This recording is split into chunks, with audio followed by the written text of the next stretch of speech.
Sermão do Monte, capítulo 39, parte 2. A imunda servidão ao pecado. É assim que as Escrituras nos instruem. No entanto, aprendemos que o ser humano acha-se em uma horrenda situação, porque não está mais sendo governado pela sua mais elevada faculdade, e sim por alguma outra coisa que é apenas secundária. Existem muitos trechos bíblicos que comprovam esse fato. Tomemos, por exemplo, aquela grande e assertiva de João, capítulo 3, versículo 19. O julgamento é este. Esta é a condenação final da humanidade, que a luz veio ou tem vindo ao mundo. Qual, pois, é o problema tanto afeta ao ser humano? Porventura, ele não acredita nisso?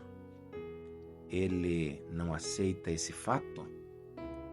Não, pois o julgamento é este, que a luz veio ao mundo e os homens amaram mais as trevas do que a luz, porque as suas obras eram más. Em outras palavras, ao invés de contemplar a vida através de sua mente, ele a contempla por meio de despojos e afetos. O homem prefere as trevas, ele vive controlado pelo seu coração e não pela sua cabeça. Precisamos ter pensamentos cristalinamente claros a esse respeito. Isso não quer dizer que o homem, conforme foi originalmente criado por Deus, não deveria ter coração, não deveria reagir emocionalmente às coisas. O que importa é que nenhum homem seja governado pelas suas emoções e desejos. Mas esse é o efeito do pecado. Todavia, o homem deveria estar sendo governado pela sua mente, pelo seu entendimento. Certamente, essa é a resposta final para todas aquelas pessoas que não são crentes e que dizem que não são crentes porque pensam e raciocinam.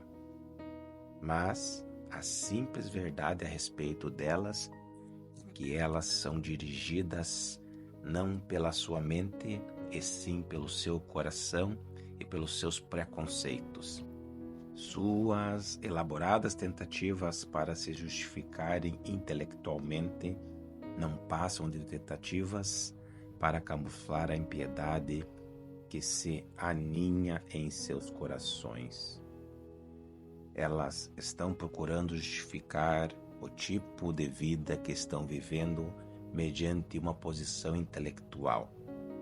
A real dificuldade delas é que elas são governadas por desejos e concupiscências. Elas não abordam a verdade com a mente, mas aproximam-se dela com os seus preconceitos, gerados em seus corações. O salmista expressa perfeitamente bem a situação dessa gente. Diz o insensato no seu coração: não há Deus. Salmos, capítulo 14, versículo 1. É isso que os incrédulos pensam constantemente, e essa é a razão pela qual eles assim se expressam. Mas em seguida, procuram encontrar uma razão intelectual para justificarem o que seus corações desejam dizer. Nesta passagem, o Senhor Jesus faz-nos lembrar disso claramente. É o coração do homem que cobiça essas coisas mundanas, e o coração do homem pecaminoso, tão poderoso que controla a sua mente, a sua compreensão e o seu intelecto. O homem gosta de pensar sobre si mesmo como se fora dotado de um intelecto gigantesco. Os cientistas geralmente apreciam reivindicar tal capacidade para si mesmos, mas posso assegurar que, Algumas vezes, os cientistas são os homens mais cheios de preconceitos que alguém poderia conhecer. Alguns deles se dispõem até a manipular os fatos a fim de encontrarem apoio para suas próprias teorias. Com frequência, dão início a seus compêndios com a afirmação de que certa ideia não passa de teoria. Mas, poucas páginas adiante, descobrimos que eles já se estão referindo a ela como um fato comprovado. Isso é o coração humano em operação, e não a mente. Essa é uma das piores tragédias resultantes do pecado e seus efeitos. Em primeira instância, isso afeta adversamente a boa ordem e o equilíbrio, e o atributo maior e supremo torna-se subserviente ao menor, porque onde está o teu tesouro, aí estará também o teu coração. O segundo resultado do pecado é que ele cega o ser humano no tocante a determinadas questões vitais. Naturalmente, isso se segue como corolário de uma inevitável lógica. Se a mente nem sempre está no controle, necessariamente haverá alguma espécie de cegueira.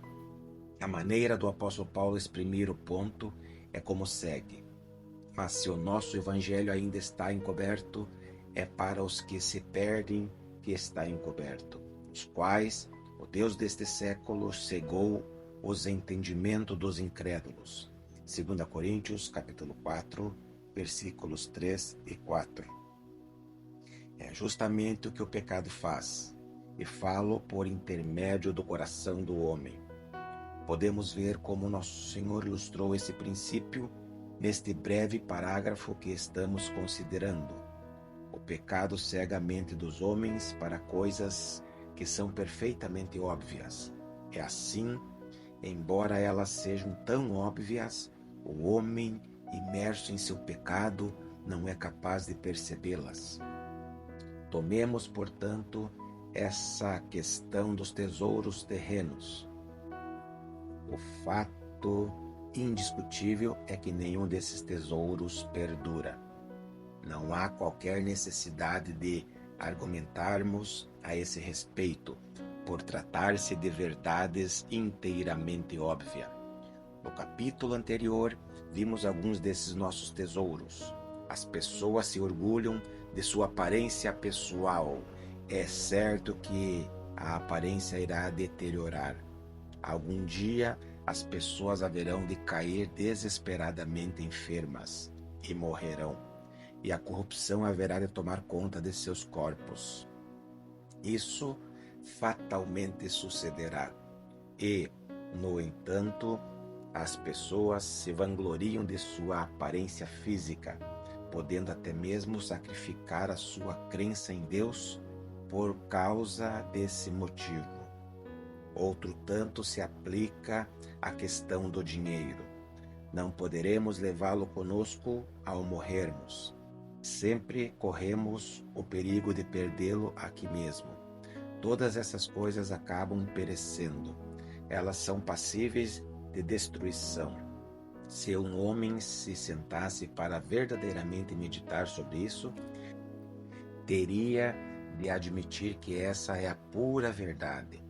Não obstante, todas as pessoas que não são crentes tendem por viver em harmonia com o pressuposto contrário. Mostram-se invejosas e ciumentas umas com as outras, e se dispõem a sacrificar tudo e qualquer coisa em troca desses valores terrenos.